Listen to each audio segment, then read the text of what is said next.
So I'll be reading from the book of Psalm, chapter 34, verse 19. It said, "Many are the afflictions of the righteous, but the Lord delivereth him out of them all." So we've been in a quite hard situation these past weeks, but the Lord shows us His goodness even in the hard times. We've been praying, we've been together, we've been supporting each other, and like Psalm said, the Lord will always deliver us from every situation. So our testimony. Hello everyone. So I've been leading the youth with Dania and Tommy, and we've had Hanku and Amy join us for a while, for about a year and a half now, and it has been quite a roller coaster of a ride, journey. And so we probably started number wise 30 initially in the first couple of months, and it was quite encouraging, and then you see it drop down eventually, and then sometimes up again and down again.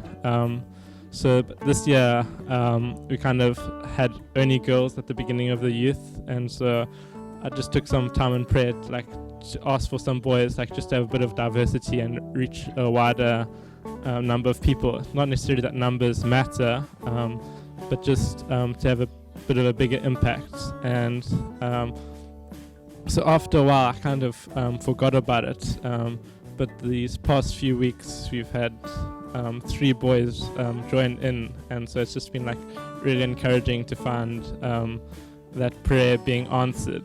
And another thing also related to youth wise, with the volleyball court and gone now, with the construction that's been going on, we had to think of different things that we could do. And so one of the things that we thought of was a foosball, or I don't know if Mauritians call it babyfoot table. And it's we've just been blessed by a member of the church who actually provided the youth with the game. So it's just really an awesome testimony of how God's provided us just to continue on with our ministry in the youth. Hi all.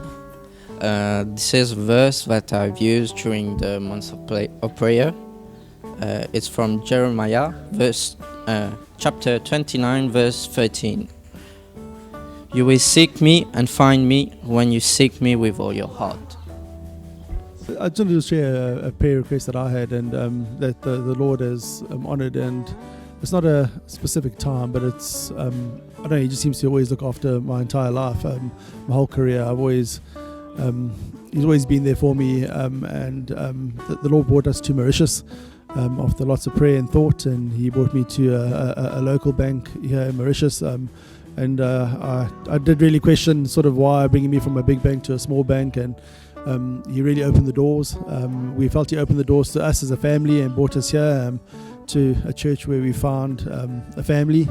But yeah, after about 2 years or so of being in the bank, I felt that the Lord wanted me to move, and I really wanted Him to open the doors, and we just prayed about it, and lots of doors seemed to open and close, especially just before COVID and during COVID.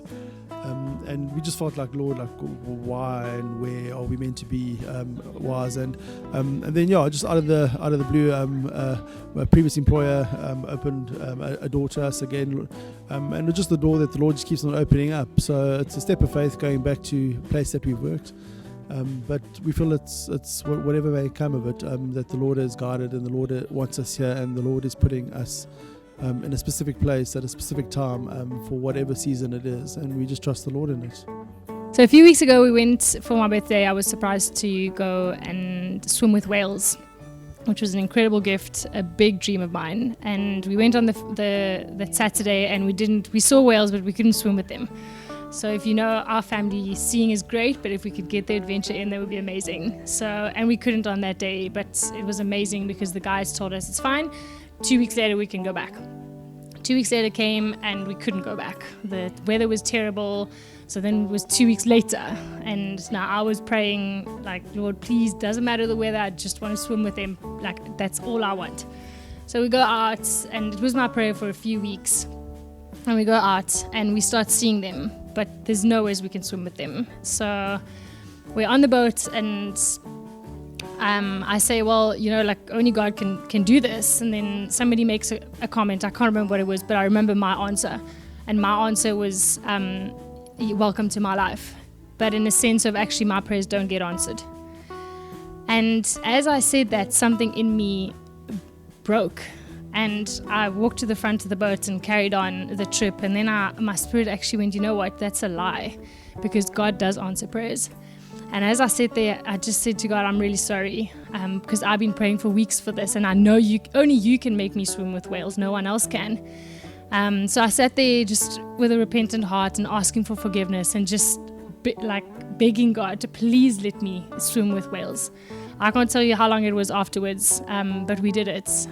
God allowed us to swim with whales, not once, not twice. I think we swam 4 times.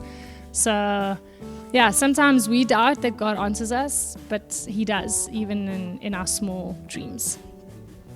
I just remember one night, I just sat down and decided to open the Bible and go to my favorite scripture, which happened to be, "The Lord is my shepherd." So then I prayed for God to help me through this, and every time I would read that scripture, I felt myself growing more confident about myself.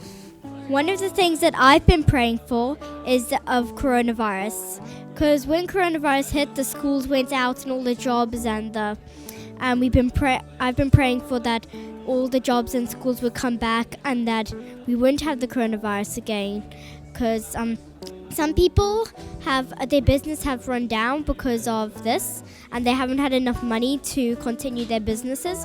So I've been praying for those people, and that coronavirus wouldn't come back, and that God would help us. And He answered my prayer. Now coronavirus is gone, and people getting some of their jobs back, and the schools are back, and I'm just glad to see everyone that's happy. So the last few months, or last 3-4 weeks, I've been doing a Bible study about mercy, Rick Warren, and basically I'm praying for a soft heart and to understand other people when they're angry and anxious, and to know there's a story behind why they cross, why they treat people badly. So basically that's my prayer. Soft-heartedness and kindness and mercy. Show mercy to other people. So my name is Wynand. This is my beautiful wife, Marisa. Hello. So we were just talking about prayers and songs and circumstances in our life where we can share a message. And the one that came to mind this morning was songs. Where our different songs remind you of different times in your life. And it's since 20 years ago when we met, we've always had these moments, these songs that remind us. And so for us, the latest one was the one that we sang this morning in church. It was a Waymaker, and it reminds us of the lockdown period. So every Sunday after online church, we used to switch on the music, and Waymaker was the first one playing, and then we as a family used to clean the house. And so for us, that just reminds us of God's love for us, and always reminding us that God will make a way. We don't have to worry. And even our children, they remember the song. So if you tell them now Waymaker, if you play the song, then they will always remember the time we had lockdown as a family together.